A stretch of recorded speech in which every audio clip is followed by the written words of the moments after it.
Hola Martín, hola Fabiana, ¿cómo están? Muy bien, doctora, muchas gracias por este contacto. No, por favor, gracias a ustedes por la invitación. Bueno, yo decía, hay algunos mitos, quizás algunos tabús por detrás todavía, si bien hay mucha más información y los hombres van perdiendo un poquitito ese miedo.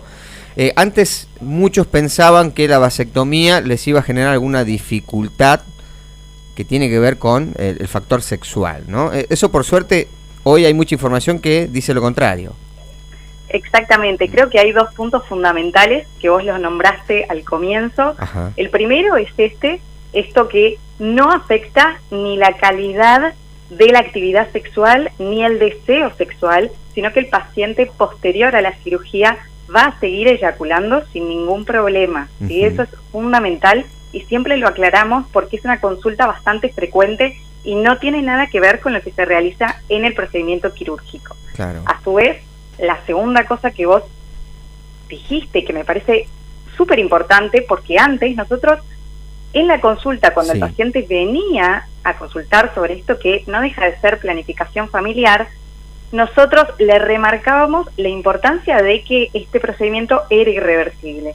Y gracias a los avances tecnológicos, en los últimos años podemos decir que es reversible, que existen técnicas quirúrgicas por si el paciente cambia de opinión, que puede ser, y también les explicamos cuándo y cómo se puede revertir en el caso de que ellos cambien de opinión a lo largo de los años después de haberse realizado el procedimiento. Claro.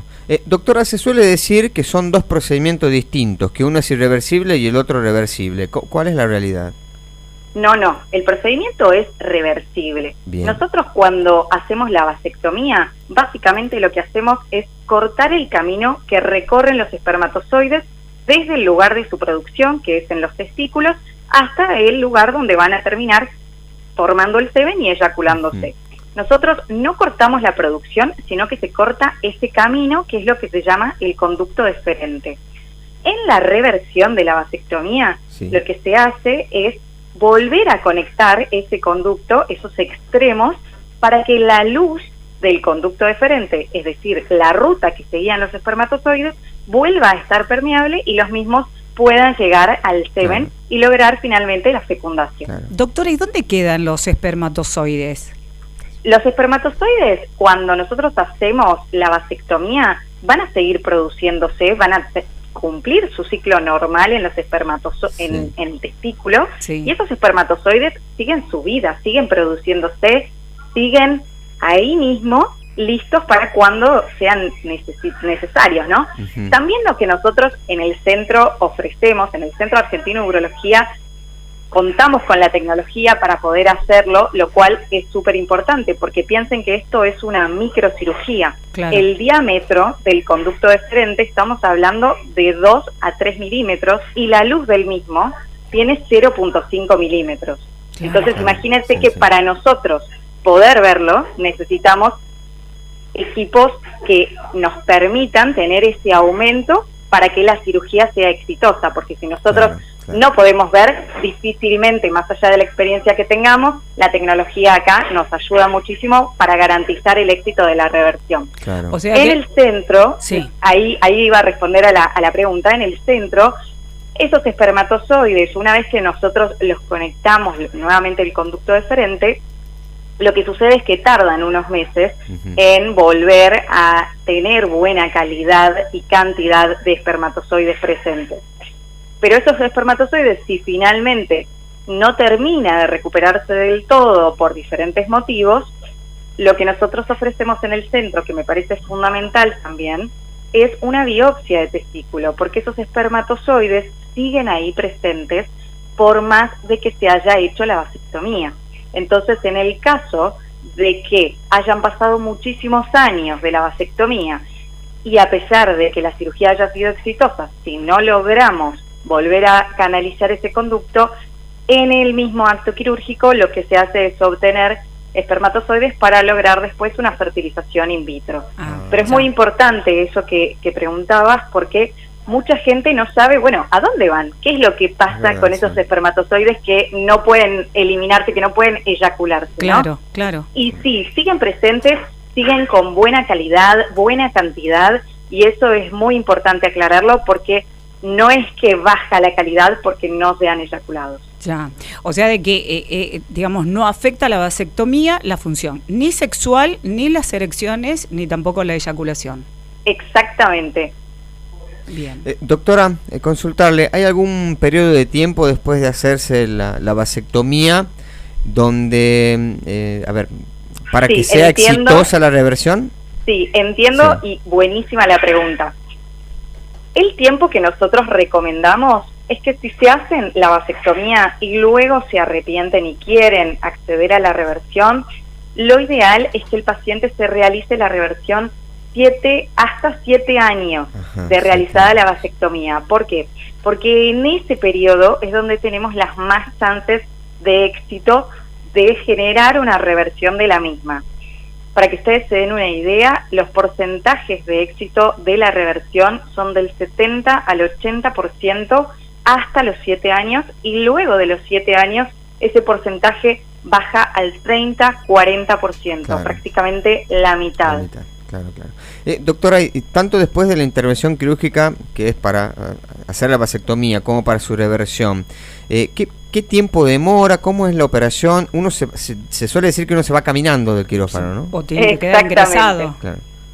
Sí, la cirugía, la reversión de la vasectomía es un poco más prolongada que la cirugía de la vasectomía, ¿sí? ¿Por qué? Porque es un procedimiento más complejo. Claro. Eso dura aproximadamente 3 horas, se hace con una sedación acompañado de una anestesia local y luego el paciente retorna a su domicilio. Es una cirugía ambulatoria. A su vez, el paciente puede retomar su actividad laboral al día siguiente sin ningún inconveniente. Simplemente va a presentar alguna molestia en la zona, pero leve, que cede con analgésicos. Y la recuperación total es aproximadamente entre 5 a 7 días. Recomendamos también que se eviten los deportes de contacto por aproximadamente 2 semanas. Bien. Doctora, cuando se hace la vasectomía, digamos, ¿cómo esos conductos a los que hace mención usted, que los anudan? ¿Cómo sería el procedimiento? Okay. Cuando nosotros hacemos la vasectomía, se secciona el conducto y cada extremo de un lado y del otro, ¿no? Porque nosotros tenemos un conducto diferente del lado derecho y del lado izquierdo. Sí. Cuando se hace la vasectomía, se secciona una milimétrica cantidad del mismo para enviarlo a analizar y que nos quede constancia tanto al paciente como a nosotros de que fue seccionado. Y ese conducto, además de ligarse, se hace como una electrofulguración, es decir, como se queman los bordecitos para que no se vuelva a canalizar solo. Es muy raro, pero nos aseguramos de doble forma que además de ser seccionado, esté anudado y cauterizado. Claro. ¿Y hay algunos factores a tener en cuenta para aplicar la reversión? Me refiero a edad, factores de salud física. ¿Se tiene en consideración algo de eso? No hay ningún factor, ni la edad, ni factores personales o de antecedentes médicos que tengan efectos sobre la tasa de éxito de la reversión. Lo único que sí nosotros tenemos en cuenta y que puede llegar a bajar un poco la tasa de éxito es si el paciente tiene algún antecedente de problemas vasculares, es decir, de obstrucciones vasculares. Eso puede llegar a dificultar la tasa de éxito de la reversión, pero después ni la edad ni ningún otro antecedente influye sobre el mismo. A medida que pasan los años, ¿esos espermatozoides tienen la misma movilidad, doctora, o van perdiendo movilidad? Eso va a variar de acuerdo a cada paciente, pero es verdad que a medida que los hombres van creciendo, la calidad y la cantidad de los espermatozoides puede ir disminuyendo, pero no afectaría el deseo de fertilidad. Bien, claro. Bien. Y después hay algo muy importante que me gustaría que si usted lo puede recalcar, que más allá de que se hagan, en este caso, esta intervención, no deja de ser también importante los preservativos, porque hay muchos que piensan, que dicen, no voy a dejar. Por supuesto. Claro. Es más, y acá les hago un comentario. De hecho, nosotros en las consultas estamos viendo cada vez pacientes más jóvenes que desean acceder a la vasectomía, y está bien, porque eso se llama planificación familiar. Claro. Pero es muy importante, sobre todo en los pacientes más jóvenes, instruirlos acerca de la educación sexual y la protección, ¿no? Porque muchas veces con estas tendencias que hoy vemos en las nuevas generaciones de el no uso de preservativo, nos parece fundamental recalcar que igualmente hay que seguir usándolo, que uno, por más de que tenga hecha la vasectomía, puede contagiarse de un montón de enfermedades de transmisión sexual, y es muy importante que, si bien una vez que tengan hecho el procedimiento se constate la infertilidad del mismo y demás, sigan usando el preservativo en pacientes que no tengan pareja estable para evitar la transmisión de enfermedades sexuales. Perfecto. Bien, doctora, ha sido muy amable, muchísimas gracias por su tiempo. Por favor, agradezco, y de verdad muchas gracias por la invitación, y bueno, invitarlos al Centro Argentino de Urología, ubicado en Recoleta. Bien, excelente, gracias. Que tengan un buen día. Hasta luego. Hasta luego. Hablamos con la doctora Mariela Montanile.